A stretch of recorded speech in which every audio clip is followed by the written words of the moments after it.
मोदी की सरकार और कांग्रेस की सरकार में यही फर्क है कि कांग्रेस ने भीमराव अंबेडकर को नहीं सम्मानित किया।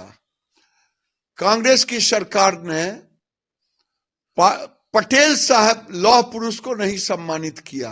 अगर उसको सम्मानित भी किया तो मोदी की सरकार ने की। समाज को आगे बढ़ाने में उनका जो रोल है, पिछड़ा को, वंचितों को, वो बहुत बड़ा रोल है। तो हम लोग इसका स्वागत करते हैं। तो भारत रत्न सांकेतिक लगेगा माननीय प्रधानमंत्री जी। देश के ऐसे जो बड़े महानायक हैं उनको पहली बार भारत रत्न या पद्म पुरस्कार जैसी चीजें मिल रही हैं। बेहद स्वागत योग्य कदम है, लेकिन इसकी पृष्ठभूमि जानिए।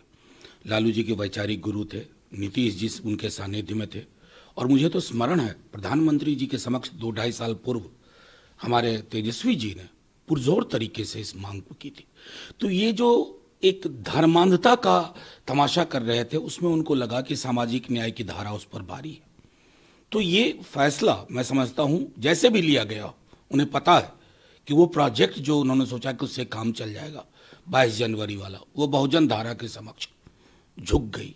अब इतना ही आग्रह है प्रधानमंत्री जी से कि हमने जातिगत जनगणना करवाई, फिर आरक्षण का दायरा बढ़ाया, इसे 9वीं सूची में शामिल करके वो सही श्रद्धांजलि होगी, नहीं तो भारत रत्न सांकेतिक लगेगा माननीय प्रधानमंत्री जी। सर्वप्रथम मैं तो केंद्र सरकार को बिहार की जनता और देश के वंचितों की ओर से मैं इसके लिए धन्यवाद देता हूं, कोटिशः धन्यवाद देता हूं।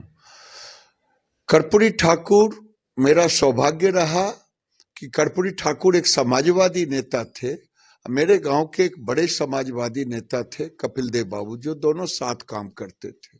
मैंने कर्पूरी जी को नजदीक से जानने का काम किया है।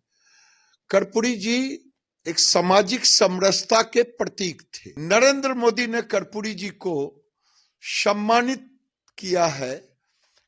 नरेंद्र मोदी की सरकार और कांग्रेस की सरकार में यही फर्क है कि कांग्रेस ने भीमराव अंबेडकर को नहीं सम्मानित किया।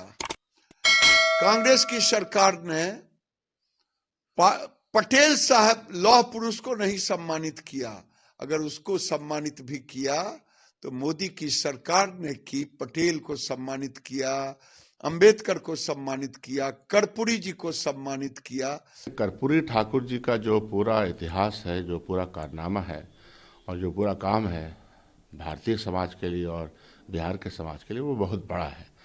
पिछड़े, अति पिछड़ों, दलितों की आवाज़, सांप्रदायिक सौहार्द के लिए जो उन्होंने काम किया जब वो यहाँ के मुख्यमंत्री थे, और जो फार्मूला दिया, इवन आरक्षण का जो फार्मूला उनका है, बड़ा कारगर रहा। जब हम लोग मंडल कमीशन के सपोर्ट पे खड़े थे जवाहरलाल नेहरू विश्वविद्यालय में, मैं छात्र संघ में था, तो उस वक्त भी कर्पूरी फार्मूले की बात होती थी।